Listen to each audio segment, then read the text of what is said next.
Welcome to Behind the Paranormal with Paul and Ben Eno.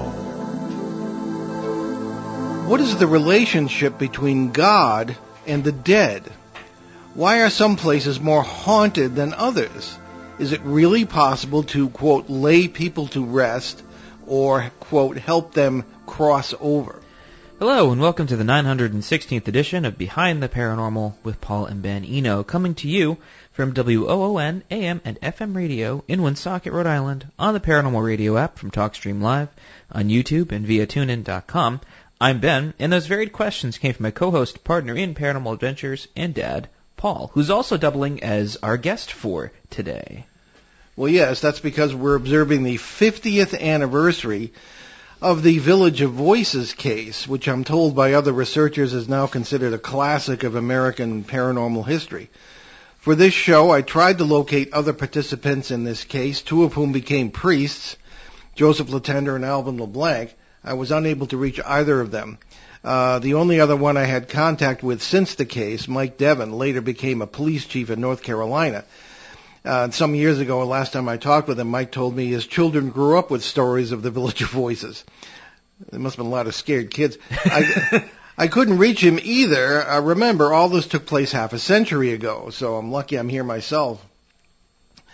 As an in-depth student of theology, Joseph Latender has been on the show before, albeit on a different subject.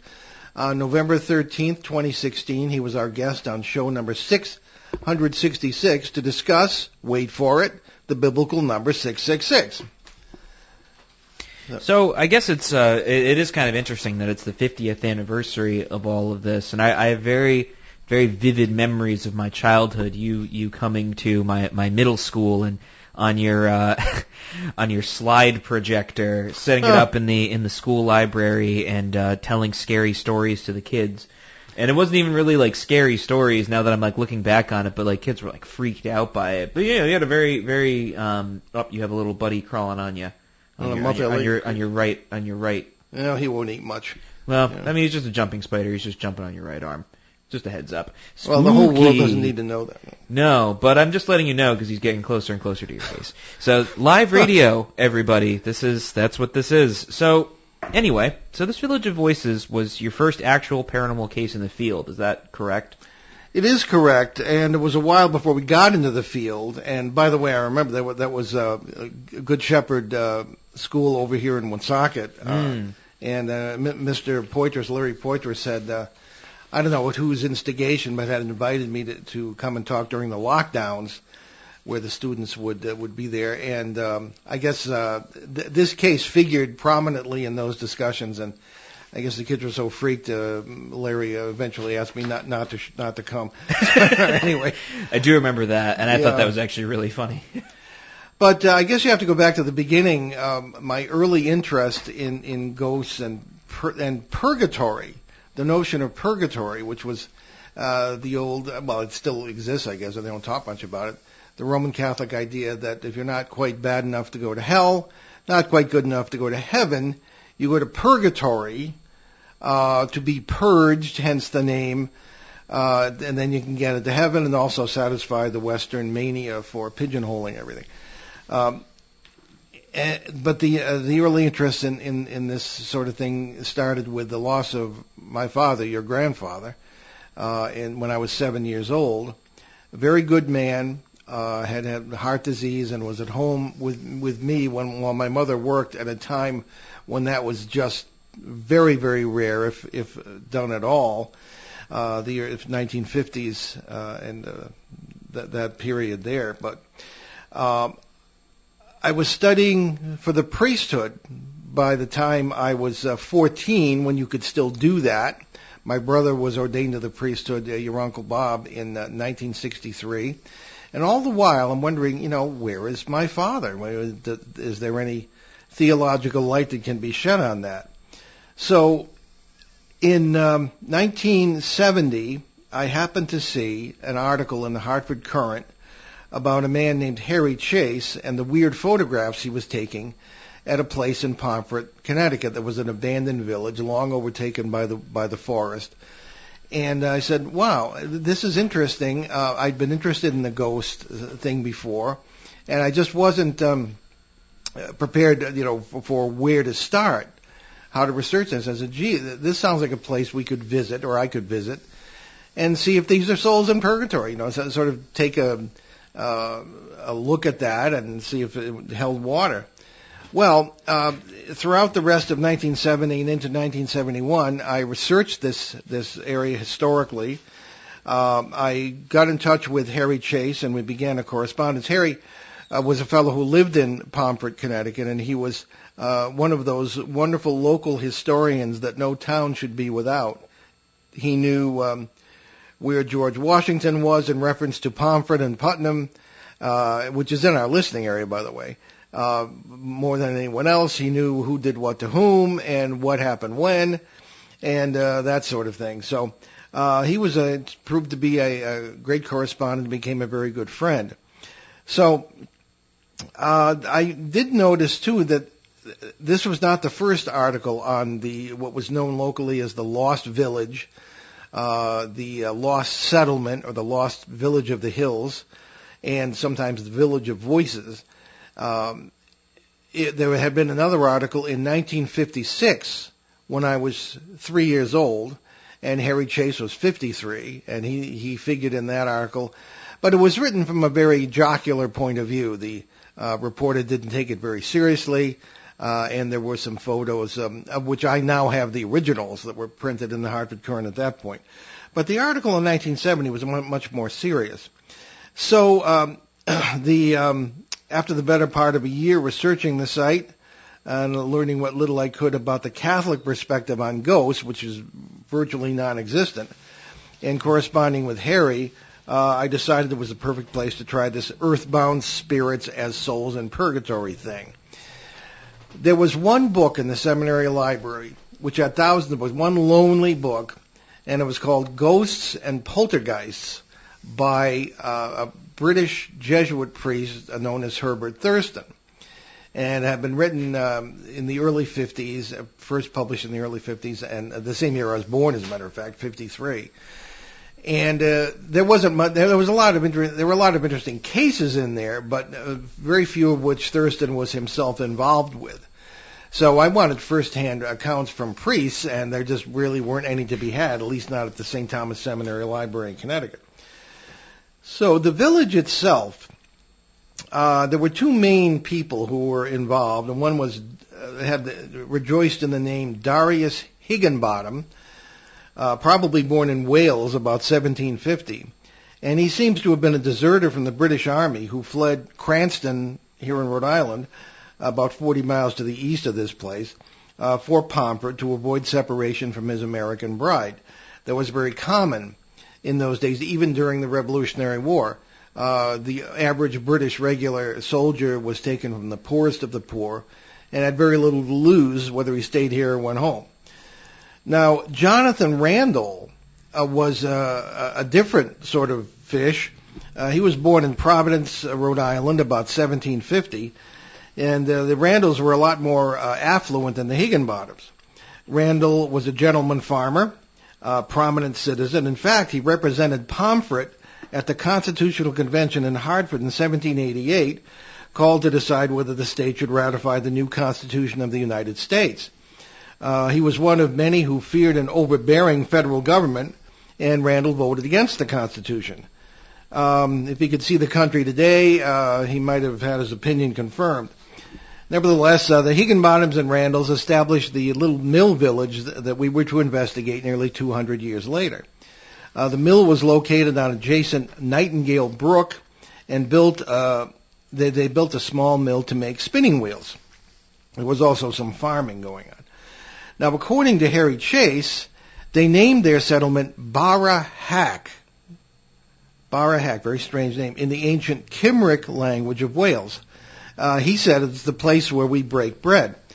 Now, having a very avid interest in languages, I researched that to death. Bara is indeed bread in the Cymric language, but hack I can't find anywhere as a Cymric word. Break bread would be Tori Bara. So I don't know where Harry got that, but I've never seen any anything to dispute that was the name. But anyway, that's what Harry said. The Village of Voices sobriquet came from the fact that people from the early 20th century onward reported hearing people of all ages whom they couldn't see talking there. Now, the place was occupied from about the Revolutionary War to the just the last years of the 19th century, from what I can find out. And the first reference that I've ever found to the voices was in the 1920s book by Odell Shepard, who was a professor at Trinity College in Hartford, where I did graduate work, but not in the 1920s. And he had taken a walking tour of Connecticut, and he came upon this lost village. As a matter of fact, there's a kind of a quaint old sketch of him sitting by a tree there in the Pomfret settlement and writing or reading. But in any case, he said that people would hear the voices of those who were long dead. They would hear farm sounds, things of that kind. And he said that these had, with the way he put it poetically, somehow got round the wall of time. And that's something I remembered later on in my life when I would contemplate this case. Anyway, so here we are, August 27th, 1971. Harry Chase was in our entourage, and 6 of us, mostly seminary classmates of mine, arrived at the Lost Village, now covered by second-growth woodland. Those who are watching the video can see some of the group there. The upper pictures would be from that first August case. For those who do not have the video feed, you can go to behindtheparanormal.com, the Talking Points tab, and then you'll see 2021 shows, and this is right at the top. On the upper left is the article I first saw in the Hartford Courant. In the middle is, believe it or not, that's me in the upper left, and then Harry Chase to the right, and 2 of the fellows who came with us. So that you can look at those as you are able to. There was an old, all covered by second-growth woodland at this point. There was an old cart path, cellar holes where houses had been, and down the path and up a hill, a little cemetery. But there was a lot more, and we were aware of it right off the bat. Now, as soon as we walked in there, it was a hot August day. There wasn't a single bird, there wasn't a single bug, but we could hear things. We could hear people talking, farm implements, banging together. We could hear dogs, cows, as if it was a normal day in the life of some farming community somewhere or somewhen else. And it struck me in later cases, it usually takes time for the area to get used to your chemistry of you being there, particularly in quote-unquote haunted houses. But this just started to happen right off the bat, as if we walked into a different world. We explored and mapped the place. It was private property, but it was not posted. At the time, it was kind of an understanding, at least among people I knew, that you could respectfully walk through a property if it was not posted with no trespassing signs. But we made it a point not to sleep there until we got the permission of the property owner, whom I had not become acquainted with yet. So we explored and mapped the place. The first major event was in the evening, that evening, when we were standing above what had been the mill site on Nightingale Brook, and we heard the voices of children. And they weren't just the voices of children. They were moving very rapidly up and down the brook. Very odd. And at this point, I didn't know about what I would know about later, that there can be very odd spatial relationships when you have these manifestations. Over the years, I've dealt with entities or people who seem to be up by the ceiling or down in the floor. The spatial relationships don't seem to correspond necessarily from what we believe are parallel world to parallel world. So we were unable to, we all heard this, and there were 6 of us, and it seemed that these voices were moving rapidly up and down Nightingale Brook as if they were in a car. But there wasn't any road anywhere nearby, no homes, nothing. It was all just woods. And we attempted to record this. Now remember, this is 1971. The high technology of the day is not like it is today in quote-unquote ghost hunting. We had a couple of Instamatic Kodak cameras that were high-tech for the time because you didn't have to wind the film. You just threw a cartridge into the camera and shut the back of it and hope it worked. And we also had a cassette tape recorder. Those of our older vintage will remember cassette tapes. And we turned that on. And I guess it was kind of an electronic voice phenomenon in reverse. We heard it, but it did not record. Very often, EVPs, as they're called, maybe Ben could say something about this, electronic voice phenomena, they will record, but you can't hear them with the naked ear. Yeah, typically that's kind of how it comes across, is that there'll be tiny, almost inaudible sounds that'll be picked up, and then, you could raise the volume on something, and you may or may not be able to hear something as something like a voice. But backwards, that is actually really interesting, where you can hear it, but it doesn't record. Yeah. Now, maybe the machine wasn't sensitive enough or whatever, but it was very clear. It recorded the katydids, and that were, starting in at that time of year and that sort of thing, but not the voices. Excuse me. So it was there was more to it than what I have written about this until 2016. Ben and I have the book Behind the Paranormal, Everything You Know Is Wrong. I don't know. And we've shown this before. And that was the first time I told the whole story of this case, because remember, I was a seminary student. I was studying for the priesthood. I was on hot water as it was for being interested in the paranormal. They did not like this activity, the faculty of the seminary. And that was it eventually got me thrown out a few years later, so I was never ordained to the priesthood. But in any case, I began to have things that would have gotten me in real trouble right then and there. I had certain certainties, as it were, about who these children are or were. I have always hesitated to say this or write about it because I'm always advising people not to do the medium thing because it's dangerous, and it sounds as though I've been doing it myself. But I couldn't help it. I just apprehended these things. Now, these were feelings I did not pay. I rejected it. I did not pay any attention to them because it was not Catholic to do that. Catholics are not supposed to be engaged in medium. A lot of them are. But at the time, I took that spirituality very seriously, and I did not pay any attention to these impressions. I knew names of some of these children. It was as if they didn't seem like ghosts at all. They seemed like people.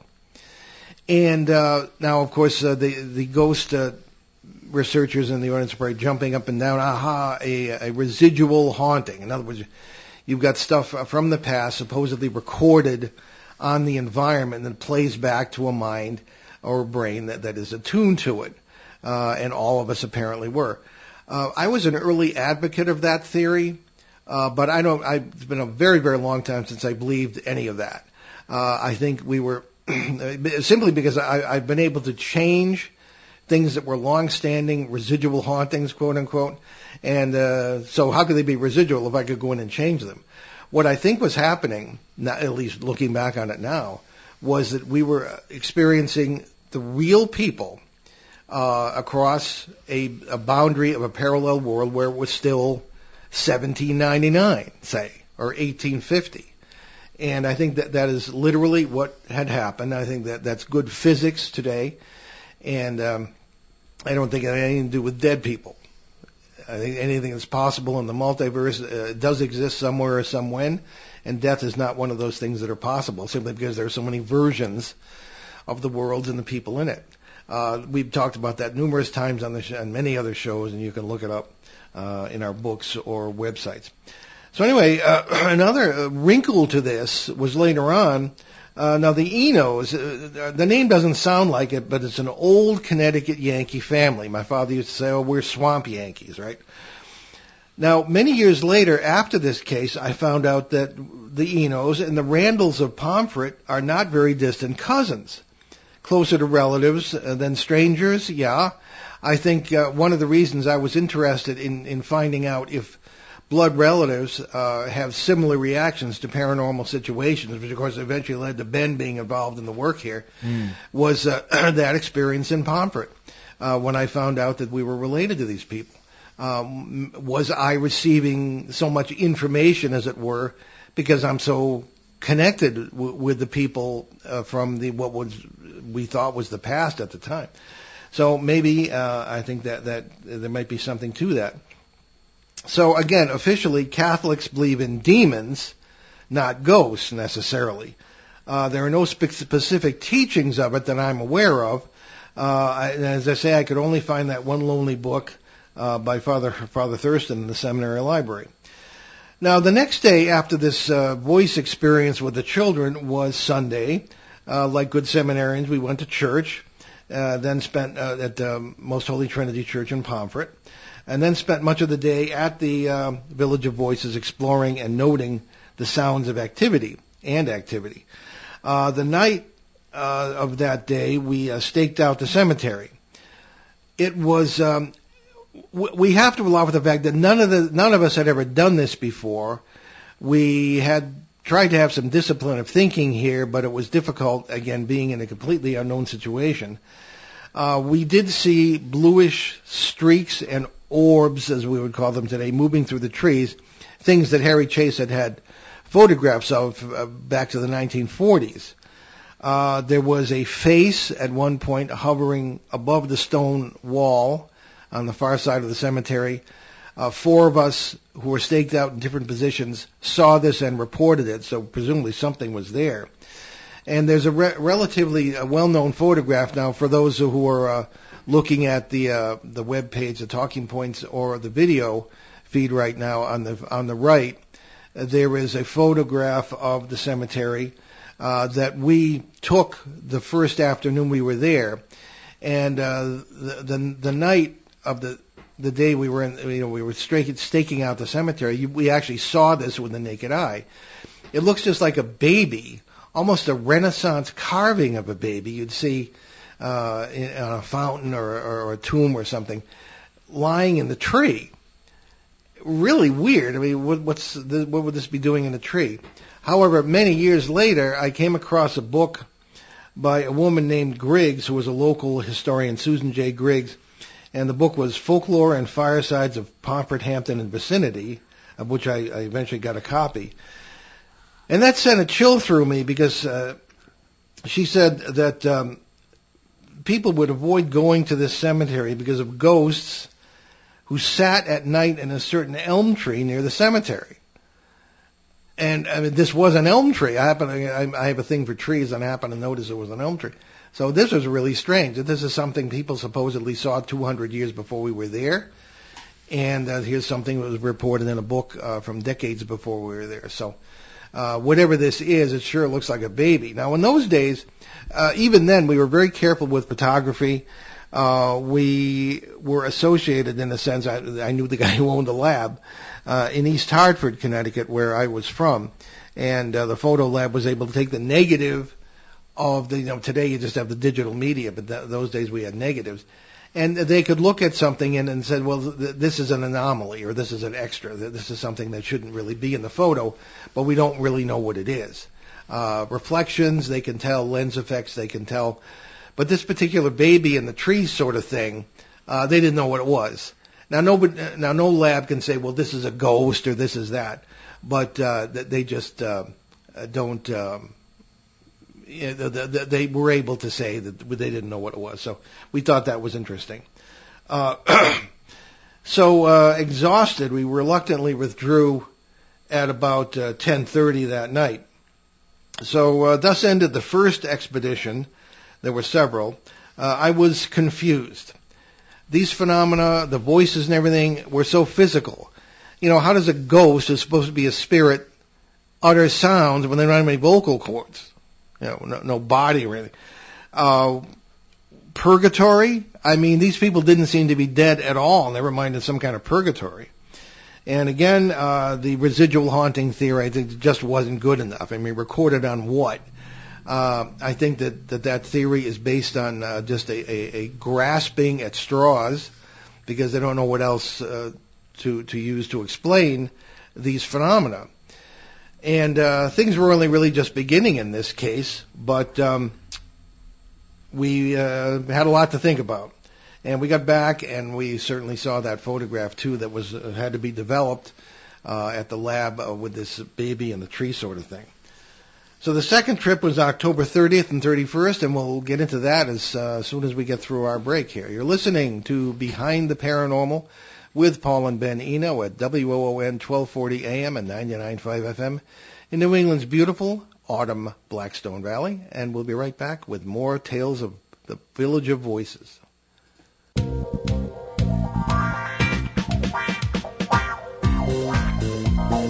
The night is alive. Join us and take a walk on the weird side when you tune in to The Kingdom of Nye, hosted by Heather Wade, the finest in late night talk. Listen live free weeknights starting at 9 p.m. Pacific time at thekingdomofnye.com, talkstreamlive.com, and the Paranormal Radio app. Wanna take a ride? Local and live at 99.5 FM. And welcome back to Behind the Paranormal with Paul and Ben Eno on WOON AM and FM. And we are discussing today, marking the 50th anniversary of the Village of Voices case of 1970 to 1972. And we're going to, I guess, take a call at this point. We are. Okay. All right. Hello? Hello, you're on WOON. Paul, it's Susan Spooler. Thank you so much for coming out to the Flagstaff Dowsers Conference in Flagstaff, Arizona last week. Oh, well, thank you so much for your hospitality. It was wonderful to see you, your family, and all the great people who were there, and especially a couple of people who are going to be heard on the show. People don't know it yet, who were just terrific. So. That's right. And I was so happy to be able to introduce you and Paul, Tom Dongo. I've been trying to get him to come out to Massachusetts for years to come to speak to our conference in Leominster. Well, maybe we both work on him. Come up. Yeah. Yeah. well, luckily you got to meet him, so that was a big thing. Just I was wonderful. really happy. And he couldn't say enough wonderful things about you, and he was there for the rest of the weekend, and he says, "Now we're friends forever." It was so nice. Yeah. Yeah. So I can't thank you enough. You have done, and last year the surprise commemoration of my 50 years in the paranormal, I will never forget that. I'll tell you. Of course, happy to do. I mean, you deserve it after 50 years in the paranormal and all that you've done for everyone. And oh my gosh!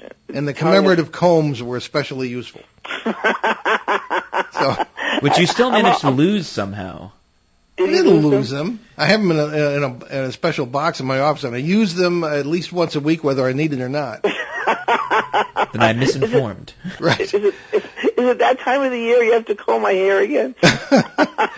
Well, Ben doesn't have that problem. Maybe I should do the Mussolini thing like him. Yeah, just shave your head. You're good. Yeah, right. Then I couldn't use the combs. I use the beard. Anyway. Well, you could use there are a ruler also on the back if you notice. Oh, yes. Yes. So, most useful. And advertising for your website. So yes. So yeah, no, just wanted to call, and I've been listening to the show. I just wanted to call and thank you because I'm finally home and awake and alert enough to make. Oh, I know the jet lag, but thank you so much again, Susan. It's so great to see you. No, absolutely, thank you, and then we'll be in touch with everything else moving forward. If you need any contact information for anybody, let me know. Excellent, thank you so much. All right, you take care. All the Okay. best. You guys are awesome. Thanks. Bye-bye. Susan Spooler, everybody, Renaissance lady. Okay. So the second trip to the Pomfret case was on October 30th and 31st, 1971. Now, of course, Halloween, that was not planned. This is the only time we had to do it. I deliberately replaced several of the team members, and we included Army veteran and professional skeptic Marcel Mercier and Louis Latender and Bob Zachary. Both fellow seminary students. The first incident occurred as we rode toward the lost village in Marcel's car on the afternoon of the 30th. Between the village of Abington, all within the town of Pomfret, and the site, there was a certain fork in the road, and you have to bear left to get to Barahack. But when I pointed that out, Marcel stated with alarm that he couldn't turn the wheel. At the very last moment, the wheel snapped to the left, and the car made a turn, seemingly on two wheels, and did not end up in the bushes. That was quite interesting. We met up with Harry Chase, the local historian. He filled us in on what other visitors had experienced in September and earlier in October.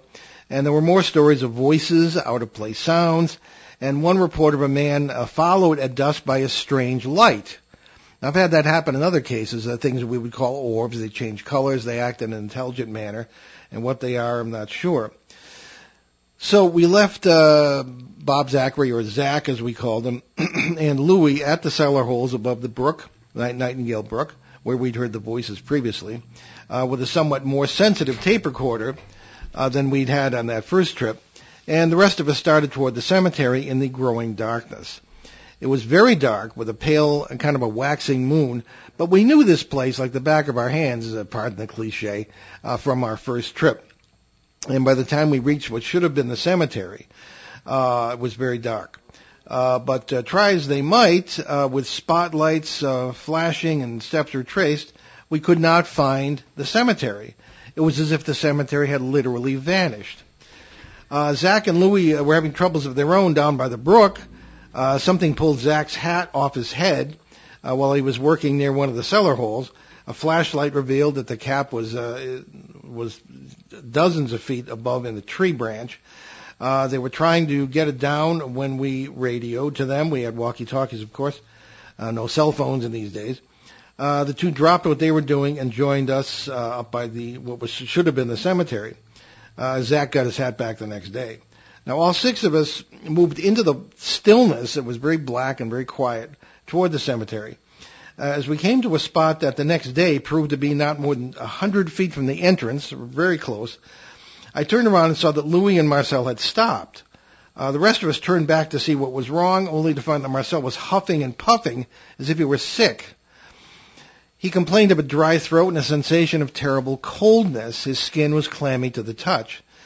Now, again, we were cut off from the world. There were no cell phones, in the middle of the woods, in the middle of the night, and I was afraid the guy was having a heart attack. I said we should leave, but Marcel insisted that he was okay and he wanted to go on, but he couldn't. Four of us found it physically impossible to pull Marcel forward or to the left, which was where the cemetery would have been. He seemed rooted to the ground. At the same time, he found it quite easy to move backward and to the right entirely on his own. Suddenly, he broke out again in another cold sweat and began to sob so hard that he doubled over onto his walking stick. And you had to know this guy, very, very down-to-earth, worked for United Technologies, and he's Hartford, very, very feet-on-the-ground kind of guy. He's not the kind of guy that just starts sobbing in the middle of the woods. Now, he didn't know why, he said, but something was telling him that we must not proceed to the cemetery that night. He didn't understand it, was absolutely convinced of it. And the reason I brought the guy was because he was so skeptical. And this is when we heard the voices. It was a group of men who couldn't have been more than 10 feet away in the direction of the cemetery. We could see nothing. All we could hear was the rising and falling of muttered conversation. We couldn't make out what was being said, but we agreed that it sounded like English. Now, I couldn't tell who these men were, but I got the impression of a funeral. And I got a very strong feeling that they knew we were there. We all stood in shock and listened, and then our attention was yanked back to Marcel, who began another bout of sobbing. That was it. I insisted everybody head back to the car. Someone or something went to a great deal of trouble, seemingly, to keep us away from Barahak's cemetery that night. For what reason, we may never know. I got no impression of negativity or hostility. Was somebody trying to protect us, or was this just the multiversal nature of the place? Was there physical danger? There were known to be some poisonous snakes in the area, notably copperheads. They can be nocturnal during much of the year. Were there one or more in the cemetery that night? I don't know. The impression I did get later on when thinking about our multiverse theories that came about later, were we in a time situation where we were present in some way to people at the first funeral in the cemetery? Were we the reason why the place was considered haunted from day one? Was it a multiversal exchange? Was it an intersect point or an overwash, as we call it? I think that is a distinct possibility.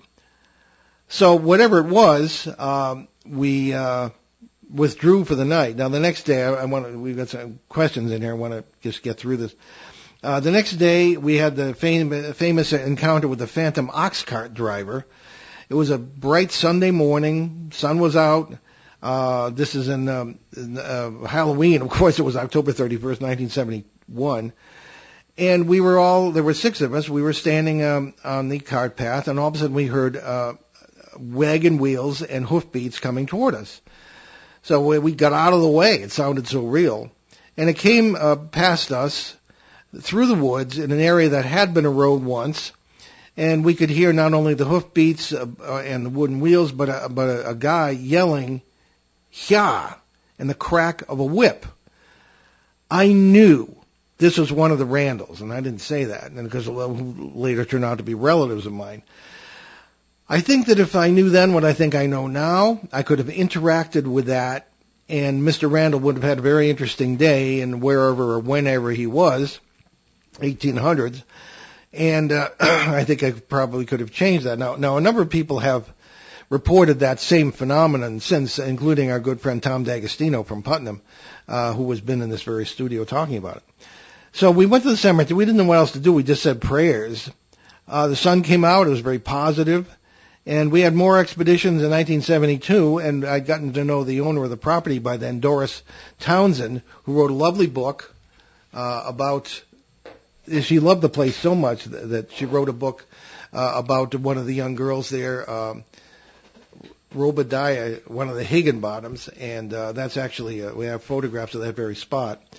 So the phenomena apparently are still going on today. Many reports of a phantom ox cart. I could have changed it, I think, and the family is extremely protective of the property, and the aftermath of this is...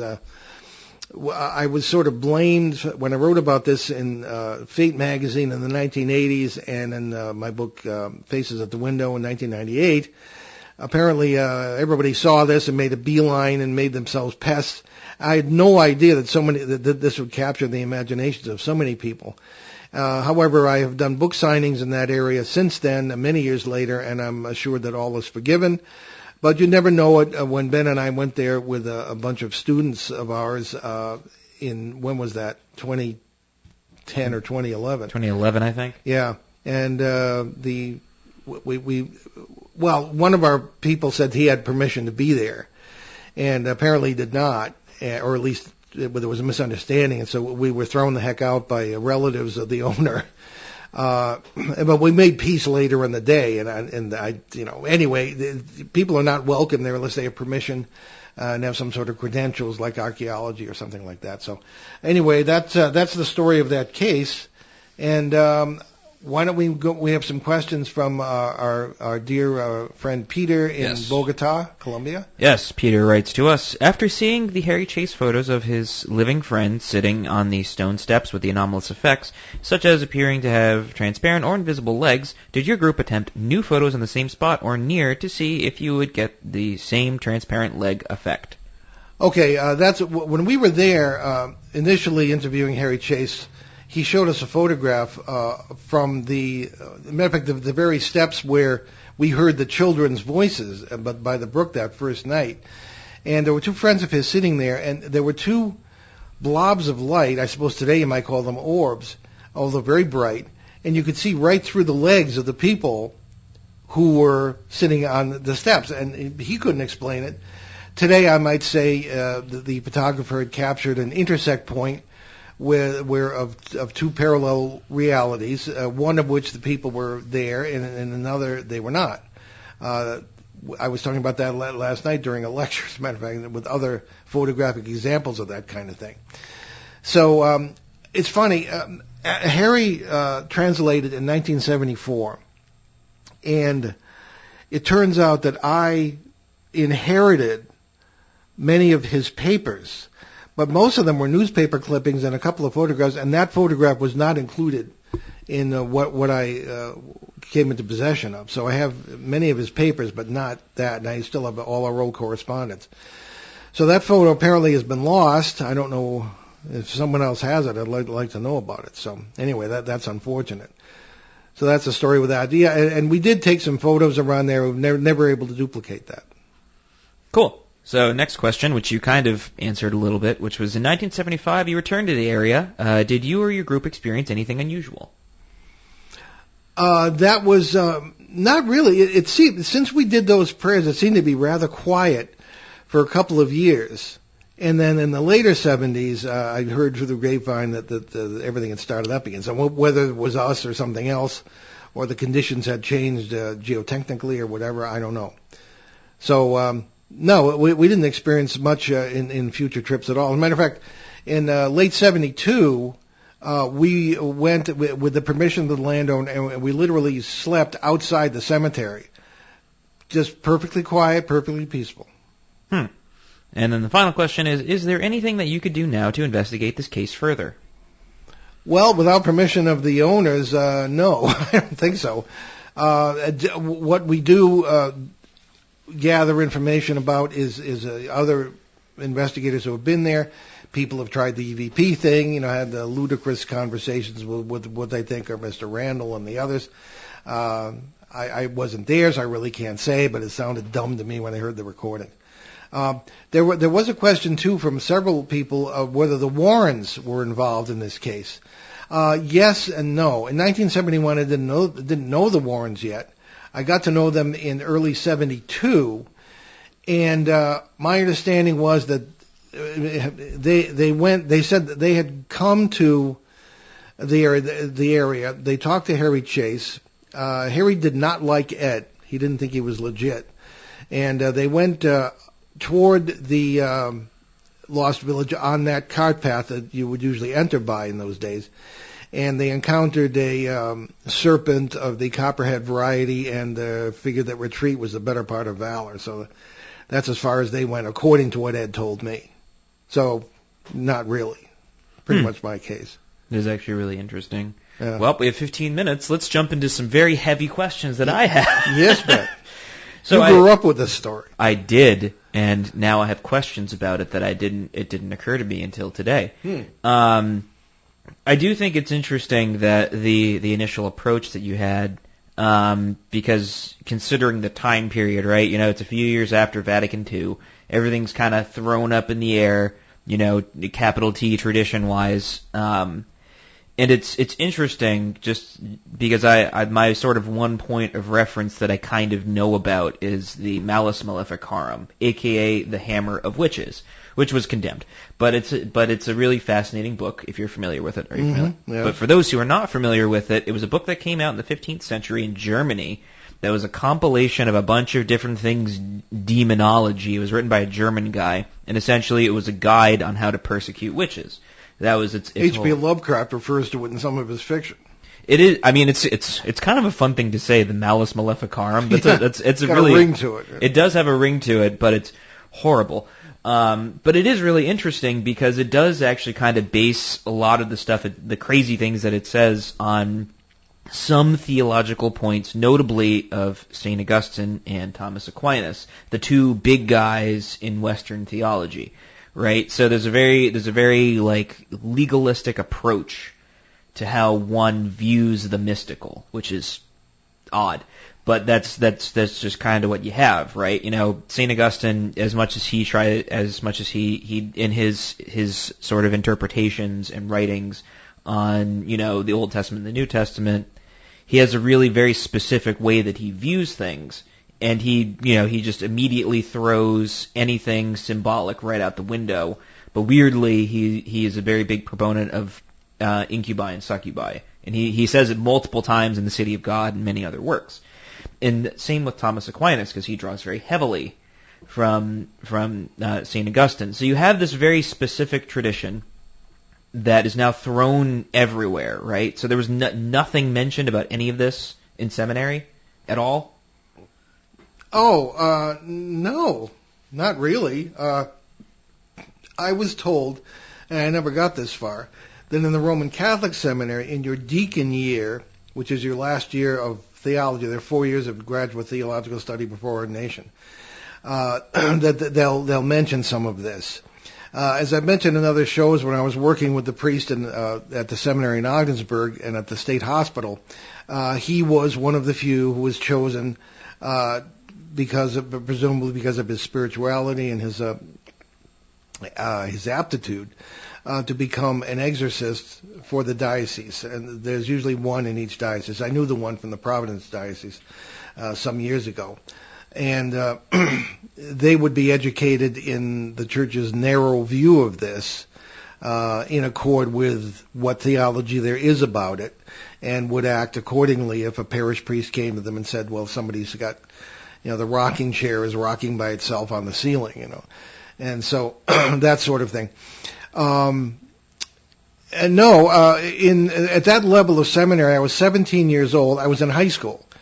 It was the usual subjects with a little bit of very fundamental theology thrown in to kind of get you ready. And the purpose of the preparatory seminary like that, the minor seminary, was to see if you wanted to really proceed and become a priest. And I did. And matter of fact, in 1971, I moved from the high school department at St. Thomas Seminary to the college department, which was the first 2 years. And then if you still wanted to be priest, you went on to the major seminary, which I did. But that brought me to Ogdensburg, New York. So, but in that entire period, if you had concerns about this, anything of that kind, you would discuss it with your spiritual father. And everyone in the student body had a priest on the faculty who was their spiritual father. Mine said, obviously, be very careful, which was good advice. The faculty in general was very much against this, because they thought I was too young or whatever. Whereas the faculty at Wadhams Hall Seminary, when I got there in 1973, was very supportive, which kind of struck me as odd, but they were. They set up special private courses for me in psychology, things of this kind. So I guess it depended on the seminary and the faculty, but at no point was there any formal study of any of this. Okay, fair enough. Nor was there in the Orthodox seminary in the graduate theological level. No, well, I guess if they're preparing you for parish life, there's probably no point in learning any of it, and that would be the logical thing. Well, right? St. Vladimir's, I wanted to do my thesis on this, and and Father John Meyendorff, a well-known name in the Orthodox world, didn't think that was a good idea. I mean, so I guess with that being said, the viewpoint of you walking into it was almost completely uninformed by anything in that realm. Yeah, only my own reading, particularly that book by Father Thurston. I think it was written by a priest. There must be some value to it. Other than that, there had been an article about poltergeist in Reader's Digest, which I read. And now in those days, because they didn't have the internet, you had to go to the library. So I looked up different cases and stuff, but I wanted to try this purgatory theory. As a matter of fact, it was through this case that I met the Warrens, even though they weren't really directly involved with the case very much. I wrote a thing about this purgatory theory, earthbound spirits being souls in purgatory, and Lorraine thought that was a fabulous idea. And that's when they contacted me, and that's when we became friends and worked together for 6 years. Okay, so I guess that makes sense. So with all that being said, obviously your views have changed since, right? Yeah. That's probably a fair thing to say. What about the other members of your group? What did they say? Did they have any opinions? What was their sort of final opinion on what happened? That's a good question. Now, the only one I was in touch with over the years, because he was such a good friend, was Louis Latender, who became a priest, an Orthodox priest, Father Joseph Latender, and he is now out in the Midwest in Chicago teaching. But he was kind of with me on a lot of these ideas. Now, when he was on the show in 2016, we did talk a little bit about this. Part of his introduction was that he was one of the witnesses to this case and was there. He wasn't there for the first expedition, but the second. And he still kind of embraced the residual haunting kind of theory and some of the old ideas. And we have not worked together really for many years in this, and so he wasn't part of the evolution of thought that I like to think that I went through, and then later yourself. So he was not surprised at any of this. We were all rather moved, actually. We felt a real connection with the people of this settlement. We weren't really frightened, even though some of the things were kind of frightening, especially that thing with Marcel. Marcel himself was kept his sense of humor about it. it's funny because the day after that incident at the cemetery, when Marcel had those experiences, Harry Chase had called WINY, the radio station from Putnam, and Mark Silverman had come out, the reporter, and interviewed us. That was my very first time on the radio. And I talked so fast that I said, wow, how can I'm going to slow down if any future appearances. I hope I don't do that today. So, as a matter of fact, the picture on the bottom right, if people are looking at the video or at the website, that's Marcel on the left. The two fellows in front became priests. That's Zach in the middle, and the me to the right. That was taken right after that radio interview. So he asked Marcel, who had described what had happened to him the previous night and how we'd been so skeptical. And he said, has this changed your opinion on the supernatural? Marcel said, somewhat, yes. So it was. I would say so, yeah. Yeah, it was good. I don't know if that recording's available anyway, 50 years ago. Oh, yeah. But in any case, that was his opinion. Zach was profoundly moved by this. I don't know. He was a classmate, not a classmate of mine. He was behind me at St. Thomas, but he was a seminarian. He did not become a priest. I don't know what happened to him, but the other fellows were. I think we were all profoundly moved by the experience of getting to know these people. They weren't ghosts; they were people. So that's the best way I can answer that. That is a really interesting way of putting it, because it's you're experiencing the experience, which is the best teacher. Yeah, and it was so totally unexpected. Probably of all the group, I'm the one who expected things to pan out as I thought the theory would dictate. But again, these people did not seem to be dead at all, never mind in purgatory. And I began to wonder about the time thing. Is this more to do with time than it is with death? And at this point, after 50 years of cases and things that have seemed to have fallen into place, at the risk of confirmation bias, I think that we are dealing with time, which is in itself not what we expect. We experience it past or future.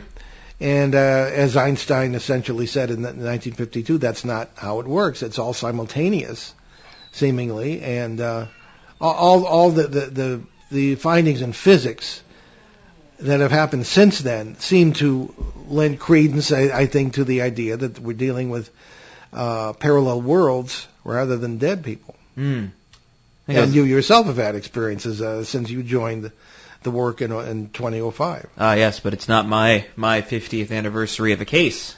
No, it will be your 20th before too long. Whew. Yes, indeed. Well, I think that's a great thought to end on, and we can just because we're running out of time. Burned up the hour pretty fast, huh? Look at that. Well, it's I still sit at my desk and contemplate this, and it was a really heartfelt experience. It wasn't like a haunting at all. It was just like a really beautiful experience. So we have plenty of announcements. Would you like to hop into it, Father? I will. So on Friday, October 8th, I presented, as our good friend Susan Spooler said when she called, a wonderful paranormal overview at the Arizona Dowsers Conference, and we talked about that. And she did a great job organizing it, and I met some great people whom you will hear on the show, particularly Tom Dongo, who was a resident of Sedona, which is a famous place from a paranormal standpoint.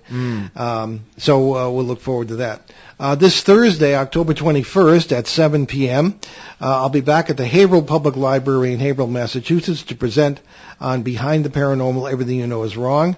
This is scheduled to be an in-person and a hybrid event. So I don't have the website here, but anybody can register. It's free.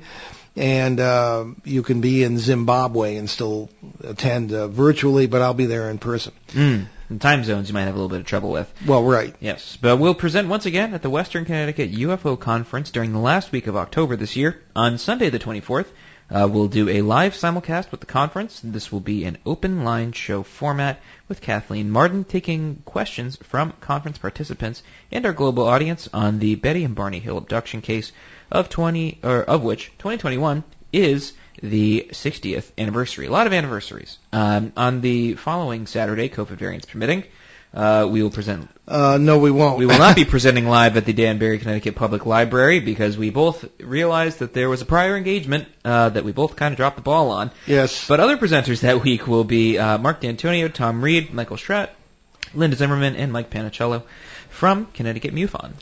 After years of tech problems, all the regular recorded radio broadcasts of Behind the Paranormal from CBS, Achieve Radio, and here on WON AM and FM have been restored to the archives at BehindTheParanormal.com. We better move on to what we've got for next week, Ben. Well, you know what? We can hop right into it, and it will be an open line show format with Kathleen Martin to mark the 60th anniversary of the Betty and Barney Hill abduction case in New Hampshire with a live audience from the Western Connecticut UFO Conference. You can check it out at danburylibrary.org.